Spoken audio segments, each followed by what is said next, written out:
गुजरात के वडोदरा में आज शहर जिला भाजपा अध्यक्ष पद के लिए फॉर्म भरे गए। कमलम कार्यालय में आयोजित इस प्रक्रिया में चुनाव अधिकारी कुशल सिंह पडेरिया और संजय देसाई भी शामिल रहे।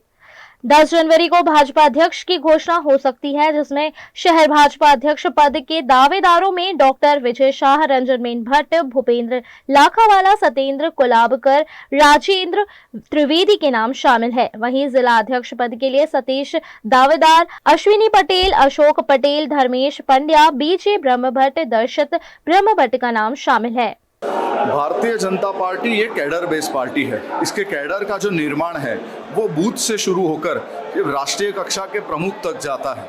आपने देखा होगा कि बूथ प्रमुख का निर्वाचन हो चुका है, अभी वार्ड प्रमुख का भी हम लोगों ने गठन कर लिया है। आज के दिन में हम शहर अध्यक्षों के लिए जो नामांकन है वो मंगाए हैं।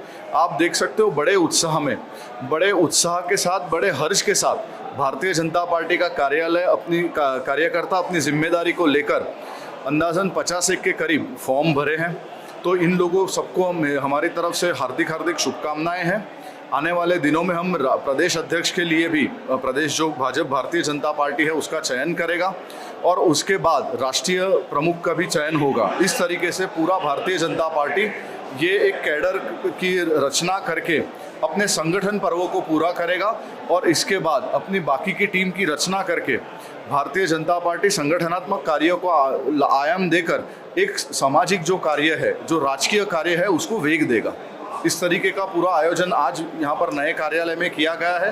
पूर्व नगर सेवक गोपी तलाटी ने अपनी दावेदारी पेश करते हुए कहा कि वे वरिष्ठ नेताओं के साथ बैठकर पार्टी हित में चर्चा करना चाहते थे। वहीं डॉक्टर विजय शाह ने दूसरी बार दावेदारी करते हुए कहा कि उनकी प्राथमिकता निगम चुनाव में 76 सीटें जीतने की रहेंगी। ये तो एमने पूछो, ये सुनीताबेन ने पूछो, એ સુનીતાબેનને પૂછો, હું એ જ કહી રહ્યો છું। ક્યારે બી કોઈ વાત મેં કોઈ પણ કાર્યકર્તા માટે મારા જીવનમાં નથી કરી। કોઈ પણ કાર્ય બિલકુલ ખોટા આક્ષેપ છે, પાયાવિહોણા છે અને કદાચ એમને એવું લાગતું હશે કે અધ્યક્ષ પદની મારી દાવેદારી હાલના જે અધ્યક્ષ છે એમને માટે કોમ્પિટ થઈ રહી છે, માટે આવા કંઈ પ્રોપરગંડા મીડિયાના થ્રુ ઊભા થઈ રહ્યા છે। સૌ કોઈ જાણે છે અને સુનીતાબેનને પોતાને પણ ખબર છે। નથી એવી કોઈ મારે વિવાદમાં પડવાની જરૂર નથી। હું તો પાર્ટીની જે પ્રક્રિયા હતી એ મુજબ મારી ઉમેદવારી નોંધાઈ। અરે પણ પ્રમુખના દાવેદાર છે તો સ્પષ્ટ જ છે। હું એવું કહું છું તો ખરો, આજે બી મારી નૈતિકતાથી કે હું કોઈ પણ કાર્યકર્તા વિશે કાંઈ બોલ્યો નથી। વડોદરા મહાનગરમાં સંગઠનની સંરચનાની પ્રક્રિયાના ભાગરૂપે આજે વડોદરાના અધ્યક્ષ માટેના ફોર્મ સવારમાં 9:30 વાગ્યાથી આપવાના અને 12:30 સુધીમાં એ ફોર્મ એમણે પાછા ભરવાના। એ પ્રક્રિયા પ્રદેશના અમારા માન્ય અધ્યક્ષ પાટીલ સાહેબના માર્ગદર્શન પ્રમાણે થઈ રહી છે। દરેકે દરેક કાર્યકર્તા જે ક્રાઇટેરિયામાં ફિટ થતા હોય એ બધા જ કાર્યકર્તાને આ ફોર્મ મળી શકે। દરેક કાર્યકર્તા પોતે એવું માનતો હોય કે પોતે આ પદ માટે સક્ષમ છે તો એ ફોર્મ ભરી પણ શકે અને આ પ્રક્રિયાના ભાગરૂપે અત્યારે વડોદરા શહેરમાંથી કાર્યકર્તાઓ આવી રહ્યા છે। હા, મારી પણ લાગણી છે કે એક વખત એક ટર્મ માટે મેં અધ્યક્ષ પદ વડોદરા મહાનગરમાં કર્યું છે। બાકી રહેલા કામો, વડોદરા શહેરનો વિકાસ અને મિશન 76 લઈને અમે જે પહેલી વખત નીકળ્યા હતા એમાં થોડીક ચૂક રહી ગઈ છે। 69 કોર્પોરેટરો અમે જીતાડી શક્યા, 7 કોર્પોરેટરો એ ભારતીય જનતા પાર્ટીને બદલે કોંગ્રેસના જીત્યા। આવનારા 2025ના ઇલેક્શનમાં મિશન 76 સાથે 76 સીટ ઉપર ભારતીય જનતા પાર્ટીના કોર્પોરેટરો જીતે એના માટે પક્ષ મને ફરી એક વખત તક આપે, એના માટે આજે હું ફોર્મ ભરી રહ્યો છું। એક તો જે ખાનગી બેઠકો છે તે ખાનગી હોય છે એટલે એમાં શું ચર્ચા થાય એની મને ધ્યાનમાં નથી। બીજું, હું પ્રમુખ ન બનું એના માટે કોઈ બેઠકો બોલાવતા હોય એવું મારા ધ્યાનમાં નથી, પરંતુ હા, હું પ્રમુખ બનું એના માટે એટલા બધા કાર્યકર્તાઓ જાહેરમાં વાત કરે છે અને એ લોકોની એવી લાગણી છે કે વડોદરા મહાનગરમાં અધ્યક્ષની જવાબદારી ડૉક્ટર વિજય શાહને આપવી જોઈએ। દરેકે દરેક કાર્યકર્તા પોતાની રીતે પોતાનો ભાવ વ્યક્ત કરતા હોય છે। જે કાર્યકર્તા સાચો હોય છે તે જાહેરમાં ભાવ વ્યક્ત કરે છે, જે કાર્યકર્તા ખોટો હોય છે તે ખાનગીમાં ભાવ વ્યક્ત કરે છે। બેનની જે લાગણી છે, બેનની લાગણીને હું સમર્થન આપું છું અને કદાચ આપ જશો તો આ પ્રકારની લાગણી વ્યક્ત કરનારા લોકોની સંખ્યા ઘણી મોટી છે। કાર્ય બોલે છે, વ્યક્તિ બોલતો નથી। પક્ષ પોતાની રીતે निर्णय લેશે, પક્ષ જે કંઈ પણ निर्णय લેશે તે બધાને શરૂમાં લેશે। दावेदारी प्रक्रिया के दौरान भाजपा उपाध्यक्ष सुनीता शुक्ला और गोपी तलाटी आमने सामने हो गए।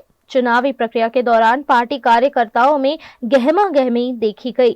एक महिला नेता का अपमान और शाब्दिक बहस जैसे मामलों ने पार्टी की छवि पर सवाल खड़े किए हैं। મેં જે કંઈ પણ સાંભળ્યું છે, મેં કંઈ પણ જોયું છે, હું મારા પ્રમુખ સાહેબ સાથે રૂબરૂ વાત કરીને પછી તમારી સાથે વાત કરીશ. હા, મેં એવું સાંભળ્યું છે કે અપમાનજનક જ બોલેલા છે, પણ હું મારા પ્રમુખની પરમિશન લઈ અને પછી જ હું આગળ કઈ કાર્યવાહી કરીશ. એ જે વિવાદ આવેલો છે એવું પહેલા મારા પ્રમુખને કહીશ, પછી જ મીડિયાને કહીશ. હું એક એવી મહિલા છું કે હું જાહેરમાં ક્યારેય કોઈ પણ પુરુષને સ્પર્શ કરતી નથી અને મેં કોઈ પણ પ્રકારનો એને સ્પર્શ કર્યો જ નથી. તો શિસ્તબદ્ધ પાર્ટીની અંદર જે બોલ્યું છે તમે એને પૂછો, મને નહીં. એ તો અમે સાંભળ્યું કે ભાઈ કોઈના માટે બોલવામાં આવ્યું છે એટલા માટે છે, કોઈ પ્રકારનો આક્રોશ નથી. એક મહિલા તરીકે આ ભારતીય જનતા પાર્ટીના કાર્યાલય પર કંઈ પણ બોલવામાં આવે તો અમારે કેવું પડે કે ભાઈ આ પ્રકારનો અવાજ અમારો મોટો થઈ પણ શકે. હું મારા પ્રમુખ સાહેબ સાથે ચોક્કસપણે ચર્ચા કરીશ અને પછી જે કહીશ. वडोदरा शहर भाजपा अध्यक्ष पद के लिए 44 दावेदारों ने फॉर्म भरे हैं। इनमें जीवराज चौहान और धर्मेंद्र पंचाल जैसे प्रमुख नाम शामिल हैं। दोनों नेता पार्टी की जिम्मेदारियों में व्यस्त होने की वजह से उनके प्रतिनिधियों ने उनके फॉर्म भरे। વડોદરા મહાનગર ભારતીય જનતા પાર્ટીમાં પ્રમુખ પદ માટેની જે ફોર્મ ભરવાની આજે કાર્યવાહી હતી એમાં 47 ફોર્મ લોકો લઈ ગયા હતા. એમાંથી 44 કાર્યકર્તાઓએ ફોર્મ જમા કરાવ્યા છે. એ સંકલન ચાલુ થાય અને કદાચ કોઈ કાર્યકર્તા એ વિષય મૂકે એ વખતે એના પર ચર્ચા વિચારણા કરી તો પ્રદેશ નક્કી કરતું હોય છે કે આમાં શું કરવું શું ના કરવું. ચૂંટણી પ્રક્રિયામાં તો વડોદરા મહાનગર ભારતીય જનતા પાર્ટીની જે કોઈ વિષયો હોય એ બધી મતલબ જે આ ચૂંટણીને લગતી કોઈ પણ ચર્ચા વેલિડ છે. એ નિર્ણય પ્રદેશ ભારતીય જનતા પાર્ટીનો છે. જેમ અમારા ચૂંટણી અધિકારી કુશલસિંહ પટેરિયાએ કીધું એમ સમગ્ર ગુજરાતની ભૌગોલિક પરિસ્થિતિ, જ્ઞાતિના સમીકરણો એ બધું જોઈને ચર્ચાઓ કરી અને પછી નક્કી થતું હોય છે.